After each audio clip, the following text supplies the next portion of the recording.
Perfect. For those of you who are coming in, please be part of our circle. We can help get more chairs and help you, squeeze in. There's also, I count at least 7 chairs in the front row available, so we invite you to slide in if you want. And with that, I would like to pass things over to Shalini Agrawal, who's one of our faculty organizers for today, who will lead us in the land acknowledgement.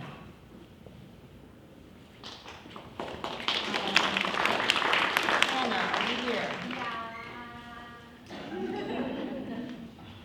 I also want to give a heads up to Radical Redesign students. If you're interested, please make your way up. No, not required, but I just want to also say that this has been co-created by Spring 23 Radical Redesign students from Critical Ethnic Studies. So I'm going to ask everyone to stand up, please.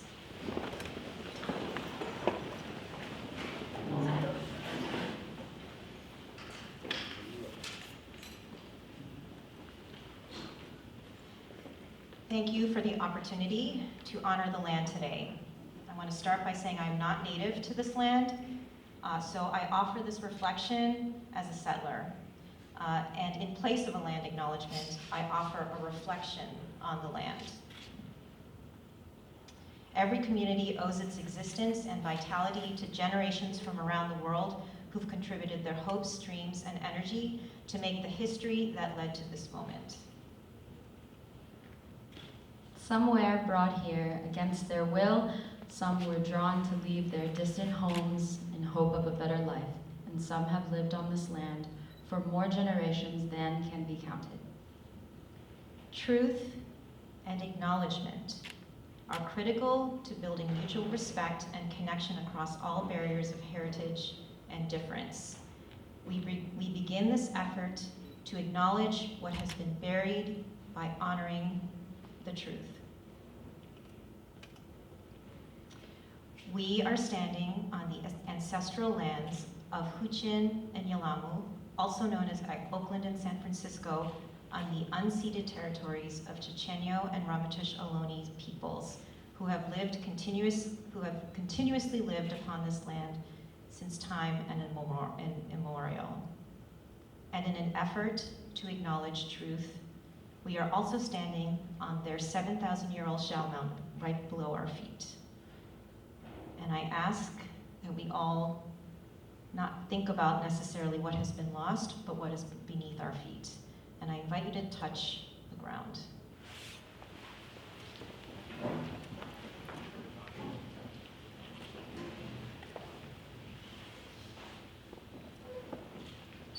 We ask that we take a moment to pay respects to their elders, past and present, and consider the many legacies of violence, displacement, migration, and settlement that brings us together here today. Today we're inviting you to reflect on these questions from students in the Spring 2023 Critical Ethnic Studies Radical Redesign class. What ways in which we can stop and listen to the land? How can we better incorporate Indigenous history in every classroom and inspire more acts of reparation? How do we promote greater awareness and understanding of the importance of respecting the cultural heritage and traditions of Native American communities? What is an appropriate way to move forward in a positive way and pay respects to Indigenous communities? Is there any precedent of this? What would it look like if the food industry was built up in a respect of native plants and animals, and not in the way we see it today? And how has our destruction impacted the land? So I invite you to reflect on some of these questions in an effort to take a step towards accountability.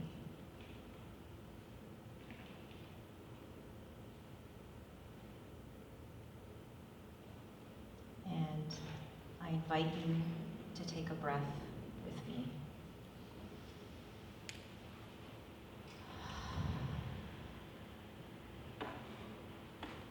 Thank you.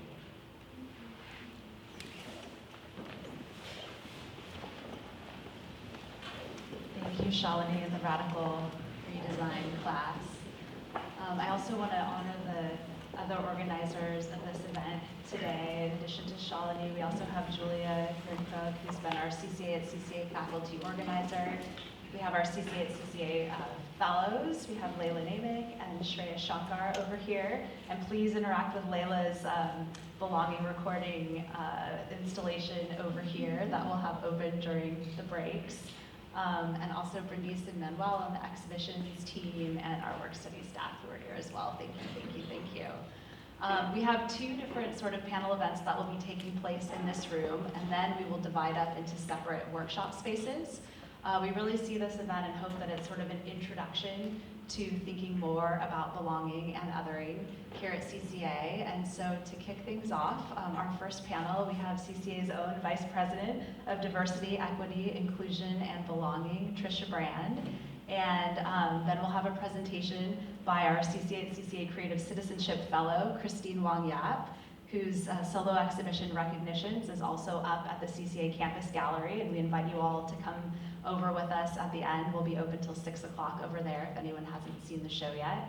And they'll each be sharing a bit more about their thinking about belonging and then engage in a conversation, and then we'll follow that up with our faculty panel.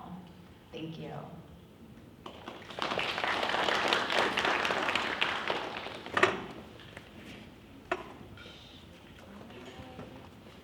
Just really quickly, Jamie, should I? Awesome. Well, again, good afternoon, everyone. Thank you for that opening.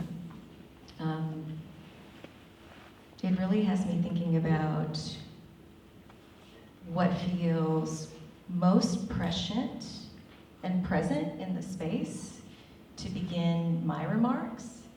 I think this is always so challenging when you recognize that, especially given the work that I've been called to do, but also sort of contracted to do, there's always this, at least, duality. There's the duality that is connected to recognizing that as a college leader and as an administrator, there are some particular products, there's some outcomes, there's a way in which you want to begin to build something that you'll never actually get to see a lot of the results of. That's experience for so many of us who choose to dedicate an aspect of our lives to community or to service, education, the arts, public service.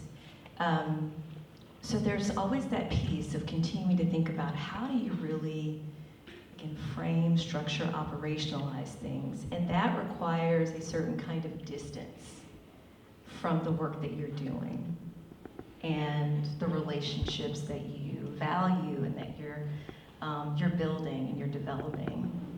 But then there's really the other part of you that feels and experiences, and it's what really drove you to want to dedicate an aspect of your life to community and to service. And so engaging in that kind of duality, especially in rooms like this, is always so, it's both heartening, but it's also in a lot of ways it can be a little disorienting. So I want to just acknowledge that. I think especially in sort of the recognition that we're talking about a concept of belonging that is so individual and interdependent, is so conditional, and yet we know that it is a critical component to being able to develop and support all living things. And that was a really critical part of what I even heard in the Radical Redesign classes, engagement around land acknowledgement. This is about people, this is about place, this is about kind of the ecology of everything. And so I share that in knowing that as I want to provide a couple of additional comments that help to create some foundations around my work. And before we transition to Christine, that's a part of what is interesting about working in an educational and cultural institution and being a part of it, is there's always this dynamic between being fully immersed and then stepping outside, because this continues to be sort of it's a river of experiences. So I share that as a part of the belonging context, because it's a little bit of a nuance and a little bit of a duality at the same time. So again, thank you all so much for being here. Again, thanks to Jamie, to Julia, to Shalini for inviting me to participate in the symposium, and also providing me the opportunity to be in conversation with Christine, deeply connected, community-connected artist.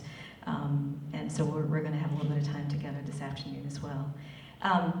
So, I'm thinking about what I was asked to talk about as a college leader. How do we move from what is identified as sort of aspirationally a context of belonging into real action and accountability? And how do we do that in a way that allows for CCA to really get all of our students, all of our community members who are involved in CCA more engaged in a robust, interactive, inclusive, and fully creative space? And I think because we've only got about 10 minutes, and I've already spent a little bit of time reflecting, I'm gonna read some of my notes and try to just hit the high points of what I wanted to put on this slide deck. And I think that this will be a foundation for what you talk about moving through the rest of your sessions this afternoon. Okay.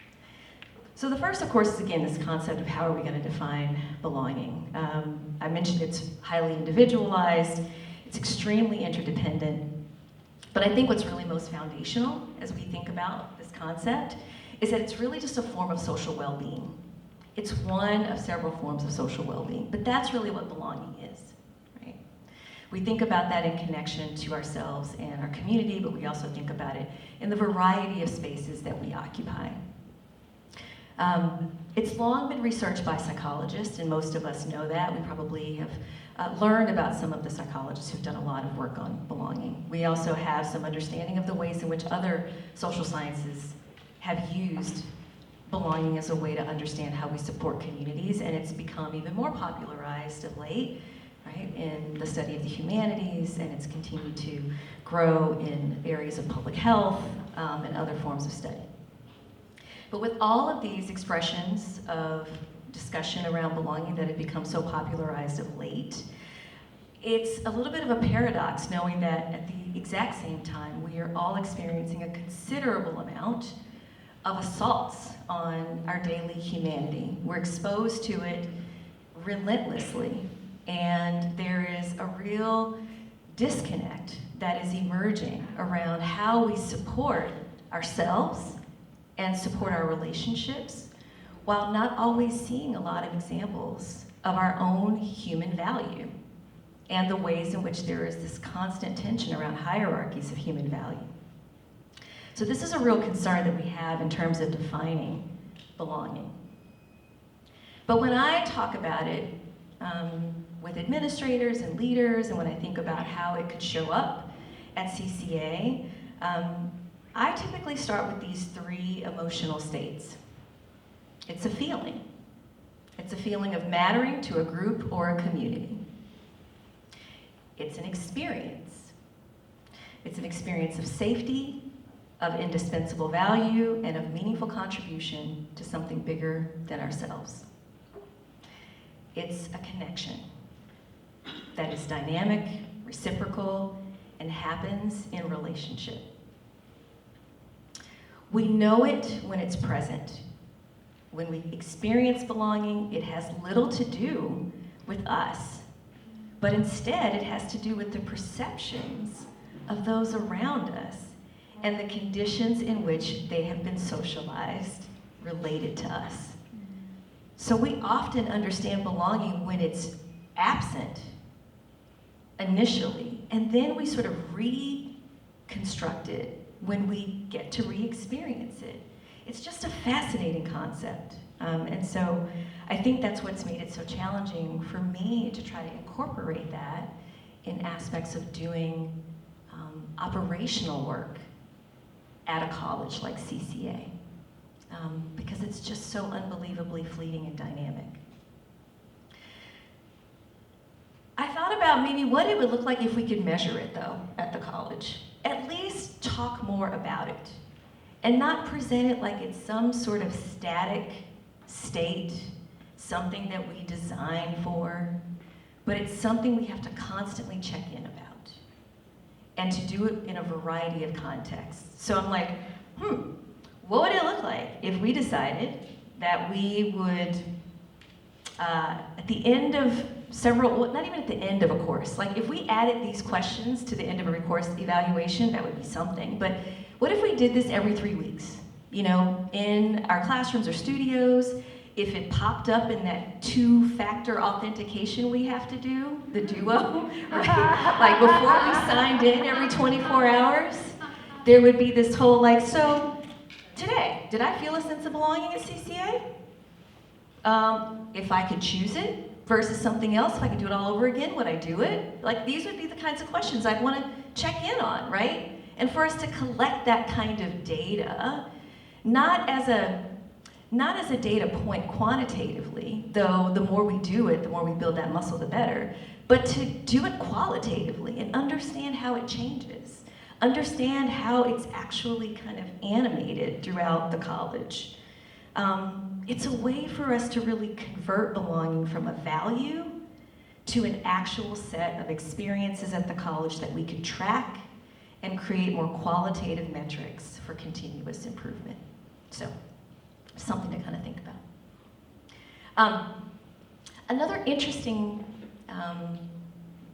body of work that also is being integrated even in today's symposium that I've been really excited and interested to learn more about is a lot of the critical work that's been coming out of the Othering and Belonging Institute, which you know is actually a policy plus institute that's over on the east side of the bay at Berkeley, led by the illustrious John Powell and so many other amazing artists and researchers and thinkers.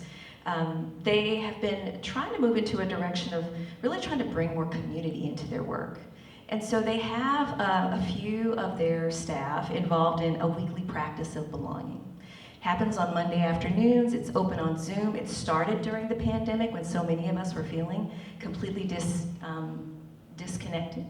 And it continues. And one of the ways, and by the way, you can check them out by going to Berkeley, belonging.berkeley.edu. It begins from a place of breath.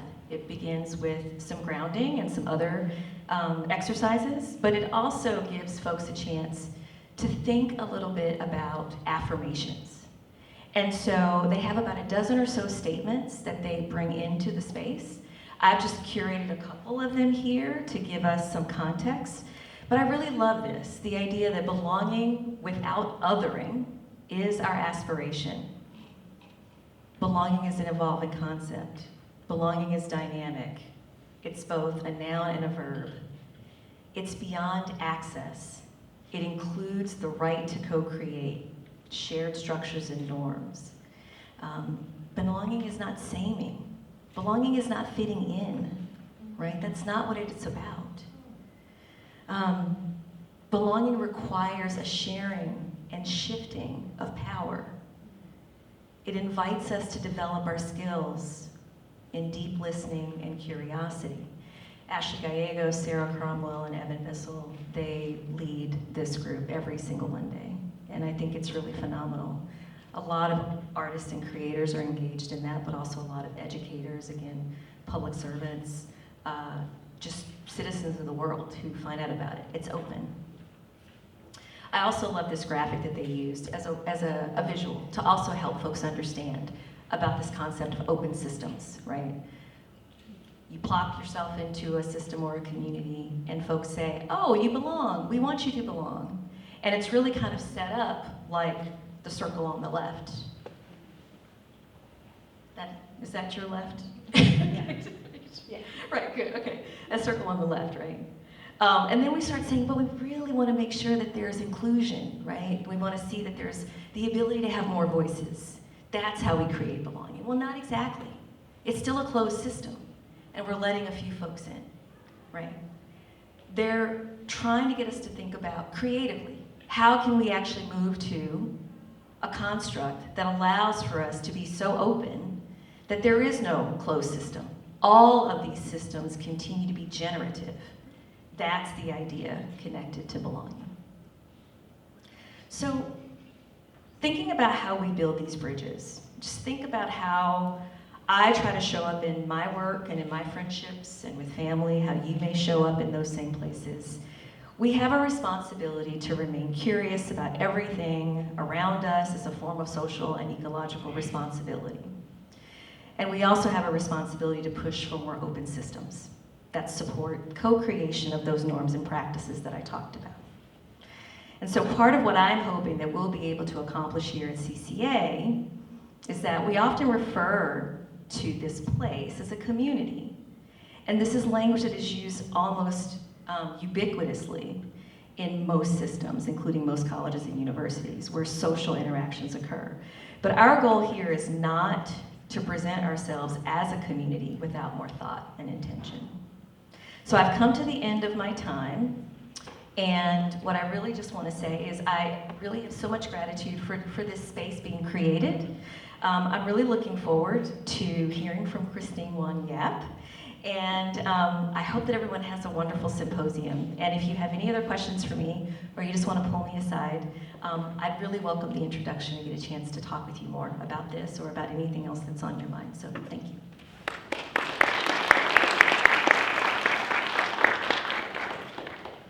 Thank you so much, Tricia, and thanks to all of you for being here today. It's really heartening to me that this even exists, that so many people are interested in belonging, that there is a symposium. So my name is Wong Yap. They gave me 10 minutes, so I'm going to talk fast and jump right into it, because I got a lot to say about this topic. I'm going to do a quick introduction about my practice, how it relates to belonging, and then I'll talk about the project that I did as a creative citizenship fellow.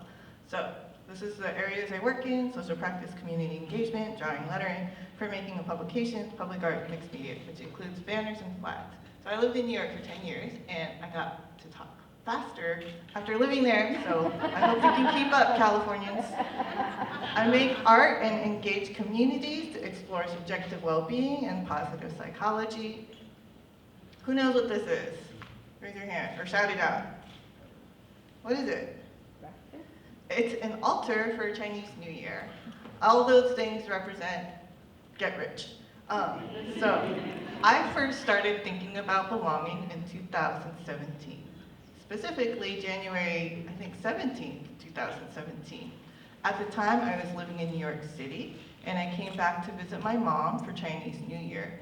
She's super into traditions, and Chinese New Year is like the biggest holiday of them all. So it's like her Super Bowl, right? She was very happy in setting up this altar.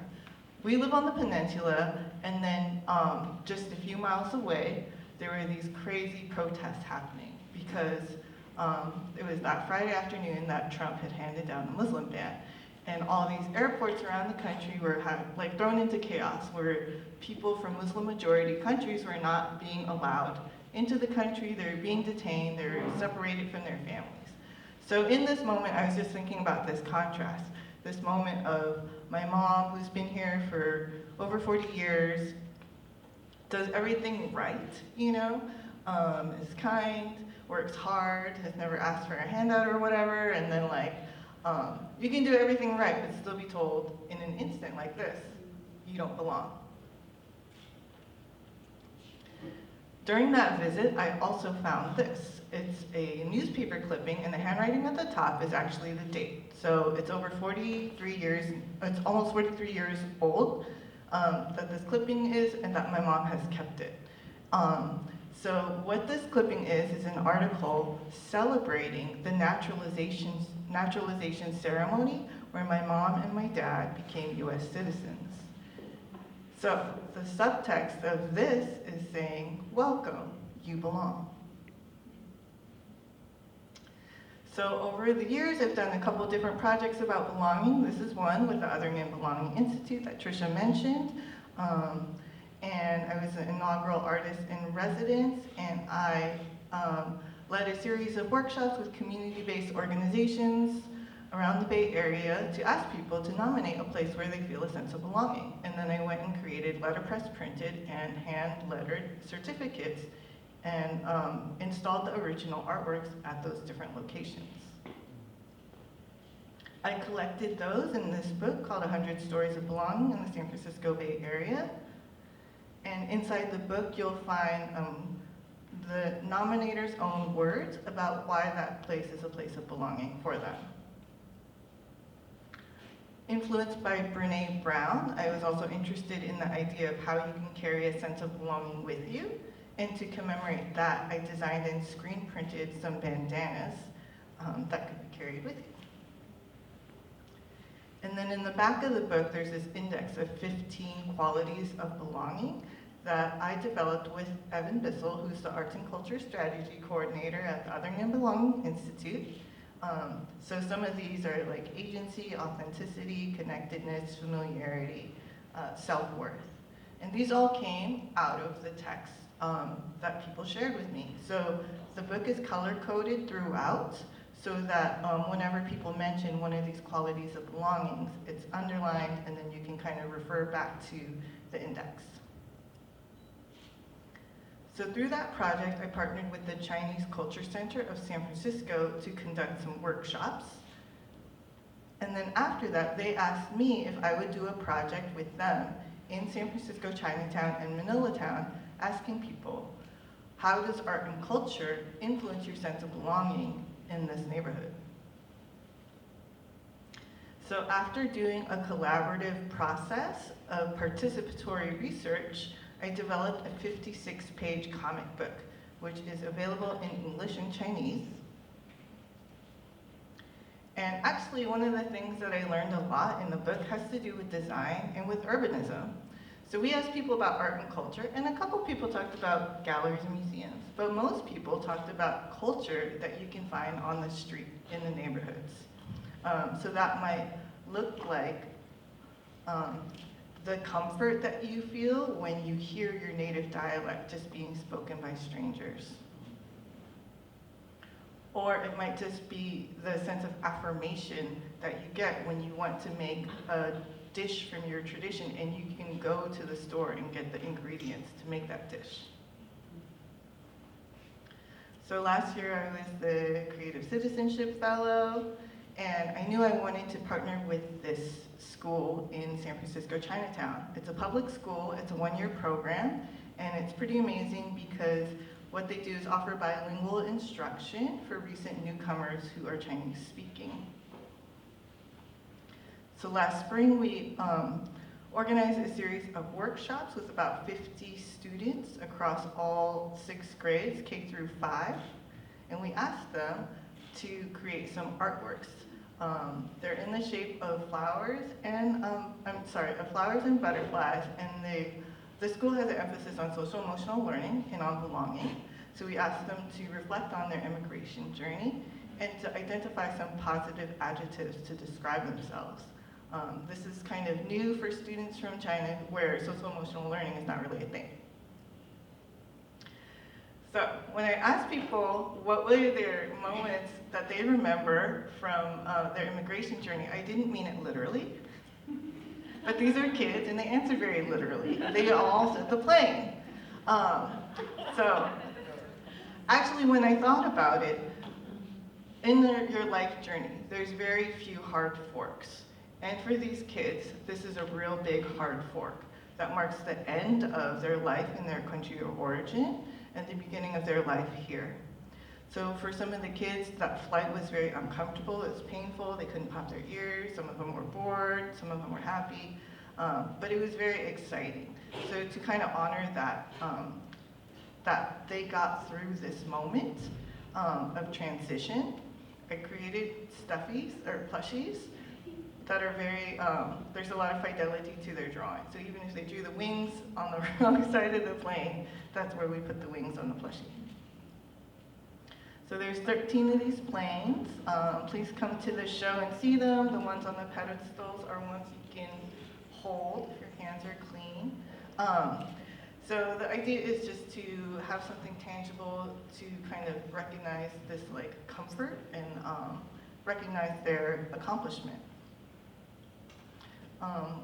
Their stories, or a little quote from them, are on the wall in English and Chinese, and actually the whole show is bilingual. Language access and language justice has been something I've been trying to increase in all my projects over the past few years. And also, I recognize that the students came here during the pandemic, so your opportunities to explore a city when you're a little kid are hard enough, and then during a pandemic, it's even worse.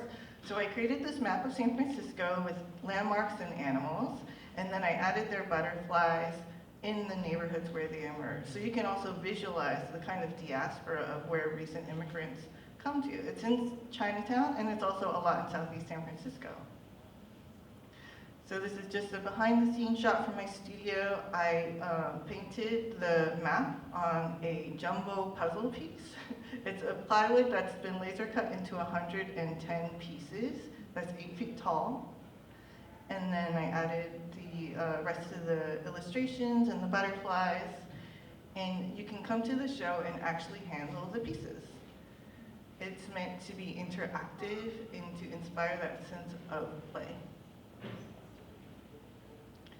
So that's 2 projects in the show. The third and final project is this one. It's a series of 20 drawings. Each drawing features a self-portrait from a 4th or 5th grader. And then I added hand lettering with their quote. Some of the drawings are about something that they love about California. Some of them are about something that they miss. And then some are about their kind of mixed feelings. So yeah, you can learn more about me on my website or Instagram. I've got another show at Chinese Culture Center right now that's really cool and about immigrant women in Chinatown and the Mission District. I've got another thing coming up at the Berkeley Arts Center. And if you're interested in the books or zines or comics, I have them out there on the table. So thank you so much.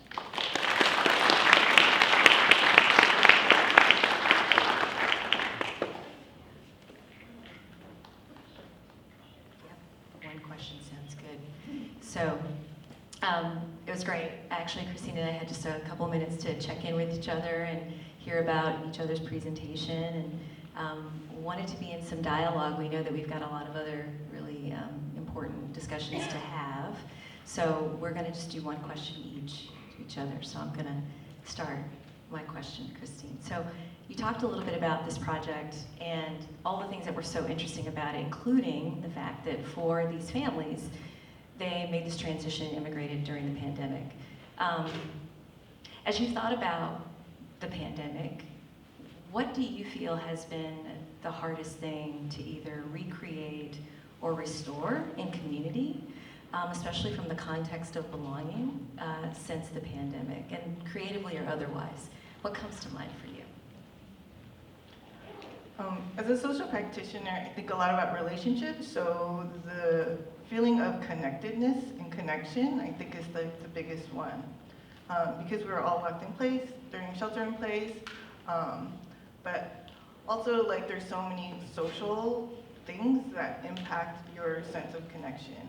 So I think about the kind of divide between people who can act like the pandemic is over and people who are immunocompromised or who are older or who are involved in elder care. I also think about when people are Asian and elder. Like there's a list of things that you think about when you leave the house. What affects my safety? And now there's a few more things because of all these incidences of anti-Asian hate, especially targeting elders. Those are, we have this epidemic of loneliness, and it's been especially exacerbated by the pandemic. But I also think there's been a lot of really cool things that have happened in the past 3 years. And I take a lot of hope in the fact that people are destigmatizing mental health. And it actually makes a really big difference when people like Naomi Osaka and Simone Biles speak out. And again, it's like Black women leading the way. But it really does make a huge difference. I also take a lot of hope in the fact that social emotional learning is taught in schools. I think younger people are so much more emotionally intelligent than like older generations. And I think that will aid in a lot of aspects of mental health and belonging. And there's one more thing, but I can't remember. I don't know, I think, oh, self-care. I think like that's not a thing that like maybe my parents' generation talked about. And I know it can seem very, a lot of people think self-care is self-indulgent, but you know, white women didn't invent yoga. You know what I mean? So like, actually, like I am still learning about it, but there are very radical roots to self-care. Like the Black Panther Party talked about self-care in connection with community care, and how actually for BIPOC communities, it is part of how we have the resilience in order to endure systems of oppression is through self-care. So I think all those things are connected to mental health and to belonging. Yeah. So I wanted to ask you, and because my project is about immigration and I ask people about their journeys, and I don't think you have to immigrate anywhere to go through a big change in life. A lot of us move. There's students here who probably moved from somewhere else. Maybe it's your first time away from your family home. Maybe it's your first time living in this country. I know you have just relocated from Portland. That's a big move. And now you're in this role of considering belonging within this community.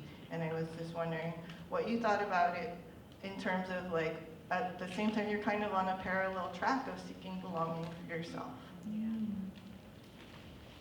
Thank you, Christine. Thank you for your response, and thanks for the question.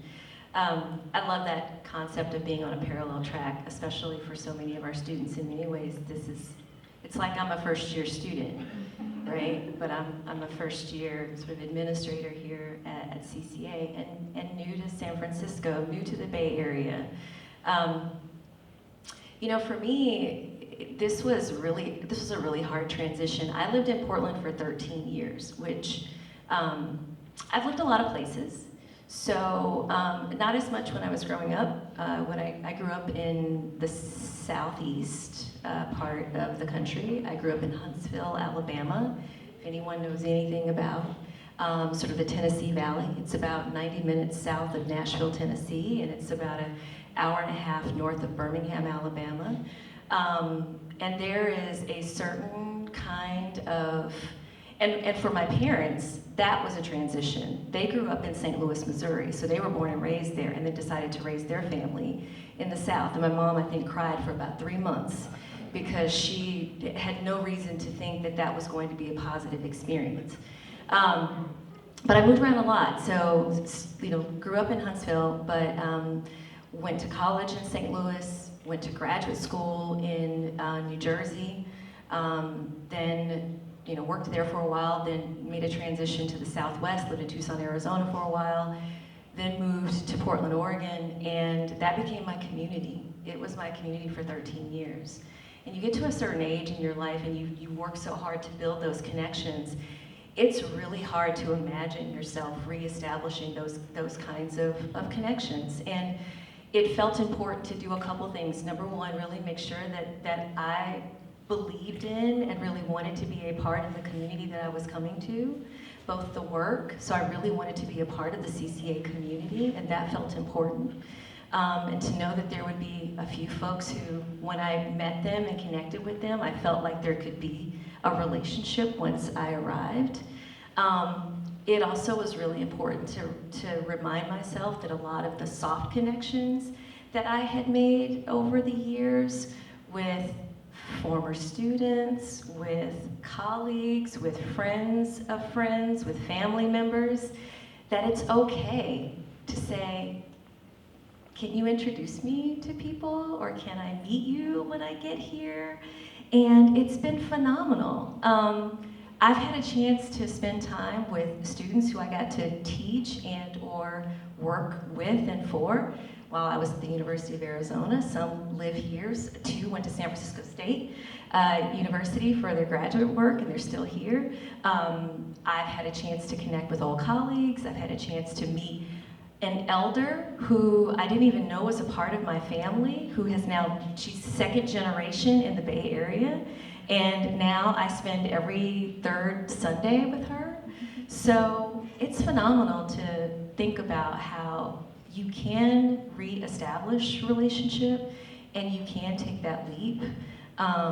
But it really does help me think about the experiences of our students and why it's so important to really be intentional about building community here.